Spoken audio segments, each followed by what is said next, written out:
Double आदमी डूब जाएगा उस नदी के अंदर, इतना पानी खाली खड़े होकर देखने के लिए सरकार का काम था, पुलिस प्रशासन का काम था। जब वो पहुंचे थे 5 आदमी, उनका काम था वहाँ पर। 2 अक्टूबर के दिन 12 बजे जो है ये लड़का गायब है। 12 बजे 2 अक्टूबर के दिन से हमने CCTV कैमरे वहाँ के खंगाले सारे एक एक, मैं खुद स्वयं, तो वहाँ ये पता चला कि ये जो है अपने घर की ओर आया है।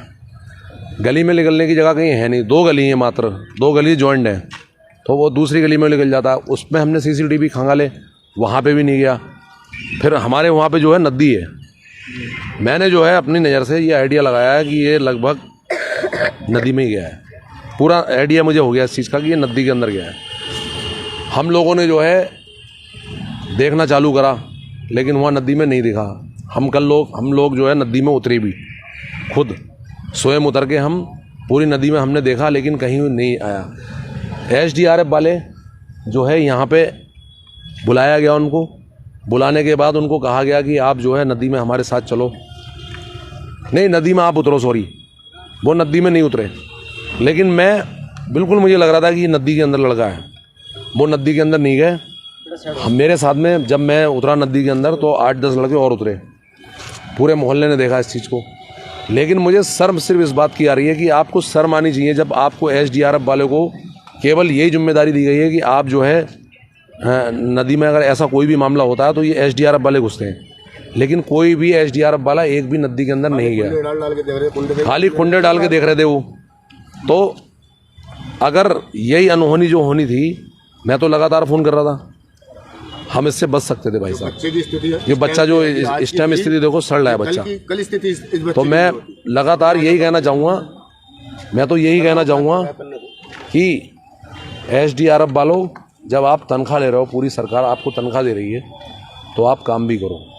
और काम नहीं करोगे तो आप इस्तीफा दो। जितने लोग थे ना, उनके खिलाफ कार्रवाई होनी चाहिए भाई साहब। करेंगे कार्रवाई। मैं लगातार बोला आप उतरो, नहीं उतरा। उनके सामने में उतरा, उन्होंने साफ मना कर दिया कि मैं जो है इसमें नहीं उतरूँगा। तो मेरा ये बिल्कुल खुला विरोध है भाई साहब SDRF के लिए।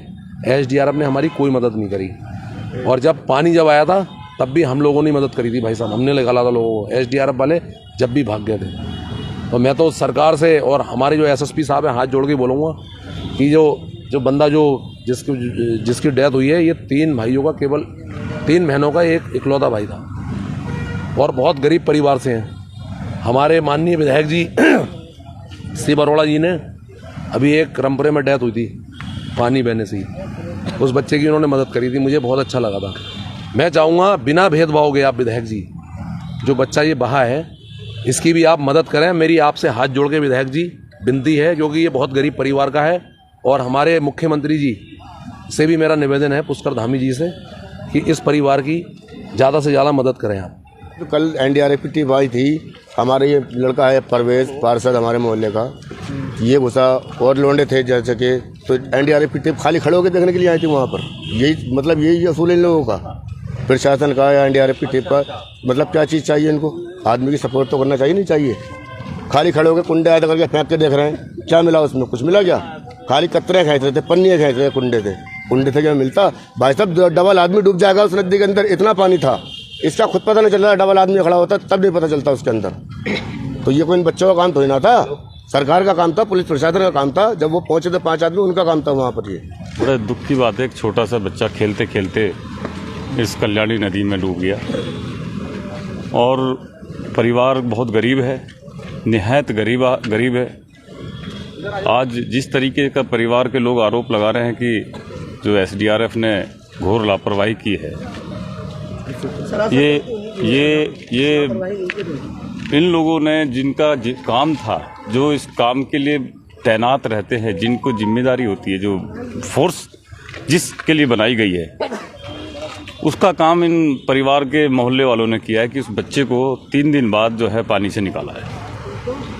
तो ये बड़ा इसमें सवाल खड़े होते हैं कई।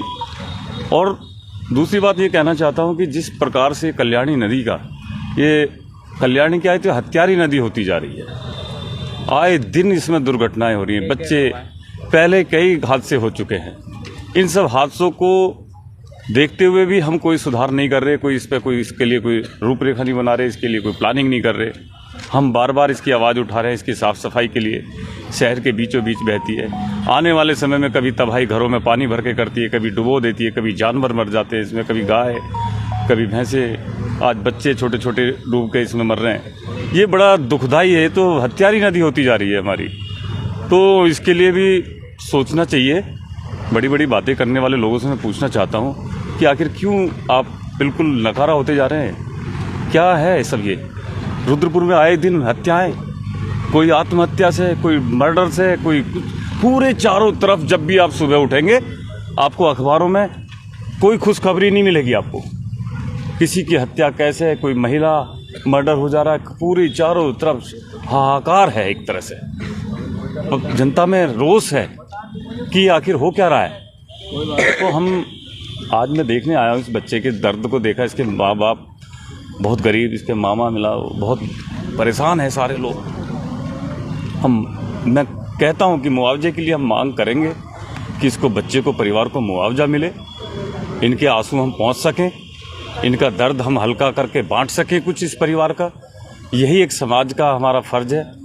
मैं इसके लिए, जिस प्रकार से अभी हमारी एक घटना रामपुरा में हुई थी, उस बच्चे को लिए भी हम गए थे, हमने उसके लिए भी मांग की थी, मुआवजे के लिए मांग की थी कि इस परिवार का कुछ दर्द हम साझा कर सकें। मैं इस बच्चे के लिए भी मांग कर रहा हूँ कि विधायक निधि से या मुख्यमंत्री राहत कोष से, जिस प्रकार से भी सरकार मदद करना चाहे, इस बच्चे की मदद करे, आर्थिक मदद करे, ताकि एक समाज में हम एक संदेश देने का काम करें कि हमारी सरकार, हमारे जनप्रतिनिधि कोई किसी के साथ भेदभाव नहीं करता है और सबको एक ही आंख से देखने का काम करते हैं। तो ये संदेश देने की ज़रूरत है और इस बच्चे के परिवारजनों को आर्थिक सहायता देने की मैं मांग करता हूं, और इसके लिए जो भी भरसक प्रयास होगा मैं करने के लिए तैयार हूं।